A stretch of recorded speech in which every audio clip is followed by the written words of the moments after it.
Hi guys, welcome to our channel trade with PG12। आज हम सीखेंगे चार्ट पैटर्न्स के बारे में। हम सब बेसिक चार्ट पैटर्न्स को देखेंगे जो हमारे लिए मार्केट में इम्पोर्टेंट है। वैसे तो कई तरह के चार्ट पैटर्न्स होते हैं, बट हम सिर्फ उन्हीं चार्ट पैटर्न्स पे फोकस करेंगे जो हमको मार्केट में काम आते हैं ज़्यादातर। तो चलो देखते हैं। पहला है हेड एंड शोल्डर। इसमें जैसी मार्केट ऊपर आती है बुलिश के साइड पे, वैसी एक छोटा से शोल्डर बनता है यहाँ पे। एक अपने सपोर्ट पे आएगी, यहाँ पे टेस्ट करेगी, वो ब्रेक नहीं होता है, फिर वो एक जाता है ऊपर अपने रेजिस्टेंस के तरफ। वो रेजिस्टेंस भी ब्रेक नहीं कर पाती है, फिर वो वापस सपोर्ट पे आ जाती है, तो ये हमारा हेड हो जाता है। और फिर वापस वो ऊपर थोड़ी सी जाती है और फिर वो नीचे सपोर्ट पे आके सपोर्ट को ब्रेक कर देती है। तो ये चले आता है बेरिश मार्केट की तरफ। ये हमारा एक चार्ट पैटर्न हो गया। ये इसका उल्टा भी होता है बुलिश मार्केट के लिए। इसका इन्वर्सल हेड एंड शोल्डर रहेगा। कप एंड हैंडल, वैसे तो ये मार्केट में बहुत कम यूज होता है, ना के बराबर, फिर भी मैं आपको बता देता हूँ।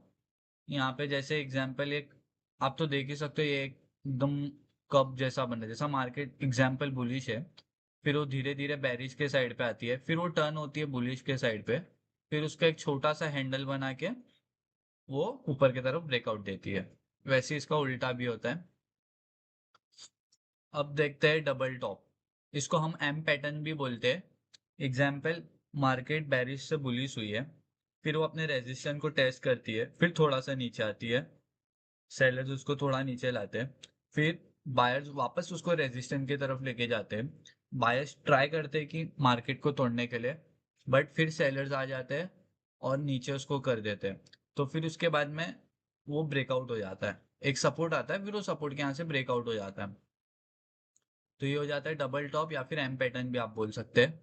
वैसे ही डबल बॉटम इसका उल्टा है, तो इसको हम डब्लू पैटर्न भी बोलते हैं कभी कभार। ये बेरिश मार्केट से आई, नीचे आई, टेस्ट करती है अपना, सपोर्ट लेती है यहाँ पे, फिर ऊपर जाएगी थोड़ा सा, फिर नीचे आती है, सपोर्ट टेस्ट करती है, फिर रेजिस्टेंस ब्रेक करके ऊपर चले आती है।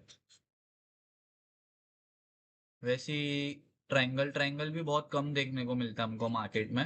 ये जिगजैग टाइप में होता है, आप देख ही सकते हो। हाँ, फ्लैग फ्लैग आपको ज्यादा देखने मिलेगा। फ्लैग पोल, ये मार्केट जैसी एग्जांपल बुलिश ट्रेंड में, ये बेरिश से बुलिश हुई है, वहां पे जिगजैग बनाती है, थोड़ा थोड़े टाइम के लिए चलती है, फिर वहां पे एक ब्रेकआउट आता है और फिर वहां से मार्केट अपने साइड की तरफ चले आता है, ट्रेंड की तरफ।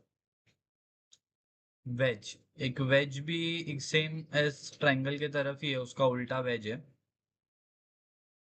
पेनेंट, पेनेंट होता है जैसे कि एक मार्केट स्लाइटली, वो धीरे धीरे धीरे धीरे जैसे मार्केट ऊपर गई, हाई हाई बनाई, फिर एक लो बनाती है उसका, फिर वो हायर लो बनाती है। देखो आप, ये ऊपर है उसके नीचे आया है, तो ये हायर लो बनाती है, और फिर ये लोअर लो बनाती है।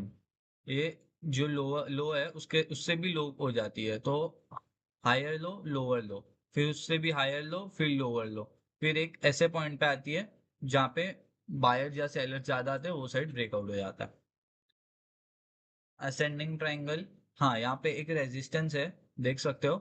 यहाँ पे बायर्स लोग आए, रेजिस्टेंस को तोड़ने की ट्राई की है, बट टूटी नहीं।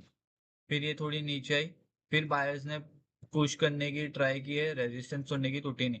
फिर एक पॉइंट पे जहाँ सेलर्स गिव अप करने जाते हैं, वहां पे बायर्स तोड़ के मार्केट ऊपर साइड चले जाती है। इसका उल्टा डिसेंडिंग ट्रायंगल है।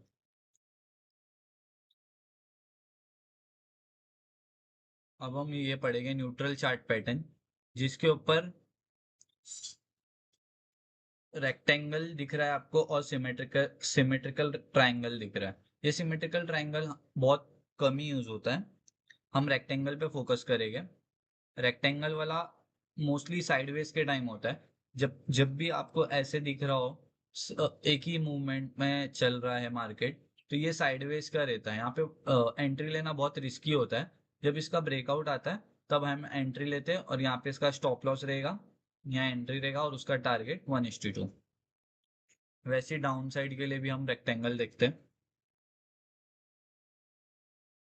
अब कंटिन्यूस चार्ट पैटर्न आपको बताया था, फ्लैग फ्लैग वाला, यही है बुलिश फ्लैग, ये बेरिश फ्लैग, ये असेंडिंग ट्रायंगल जैसी अभी आपको बताया था एग्जांपल असेंडिंग ट्रायंगल, ये डिसेंडिंग ट्रायंगल। इसका हम एंट्री पॉइंट देख लो, यहाँ पे रखते हैं बुलिश फ्लैग का एग्जांपल। एंट्री यहाँ पे रखेंगे, स्टॉप लॉस इधर रहेगा और टारगेट ऊपर रहेगा। वैसे ही आपको एंट्री और स्टॉप लॉस और टारगेट का देख सकते हो।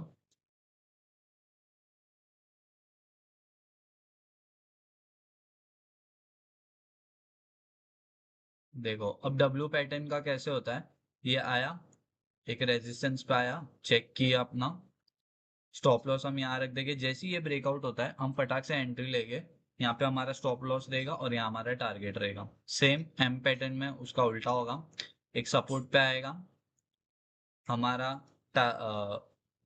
हाई पे जो रहता है वो हमारा स्टॉप लॉस हो जाता है, फिर एंट्री हमारा यहाँ हो जाएगा जब ब्रेकआउट होता है, और टारगेट 1:2 हो जाए। वैसे इन्वर्सल हेड एंड शोल्डर वैसी सेम है ये भी। एक आप देख सकते हो, अगर ये पार्ट आप स्किप कर दोगे तो देखो ये भी एक काइंड ऑफ डब्ल्यू पैटर्न ही बन रहा है इनवर्स हेड एंड शोल्डर में, और हेड एंड शोल्डर में देखो एक काइंड ऑफ एम पैटर्न ही बन रहा है, आप देख सकते हो ये।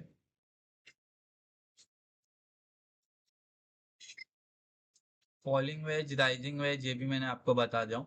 ये चार्ट सिर्फ आपको एंट्री, स्टॉप लॉस और टारगेट कैसे लगाना है उसके लिए। बस इतने ही पैटर्न हमको काम आते हैं मार्केट में। और एक बात याद रखना है कि जैसे अगर कोई ब्रेकआउट होता है तो उसके बाद हमको फटाक से एंट्री नहीं बनाना है, हमको देखना है कि मार्केट वहां रिटेस्ट करके आती है तो हमको एंट्री बनाना है। कभी कभी क्या होता है ना, मार्केट ब्रेकआउट दे देती है, एक ही फ्लो में चले आते हैं, वो दिन हो जाता है। एक दिन तुम कर लोगे टारगेट, अगले दिन तुम्हारा नहीं होगा, क्योंकि अगले दिन मार्केट आएगी, रिवर्स हो जाएगी पूरा, तो फिर तुम कैसे करोगे? ऐसे तो हमारा तुम्हारा स्टॉप लॉस हर टाइम हिट होता रहेगा। तो इसलिए एक बार रीटेस्ट देखने दो, मार्केट रीटेस्ट ले लेती है तो फिर उसके बाद टारगेट के लिए तुम देखो। So guys, thank you for watching my video.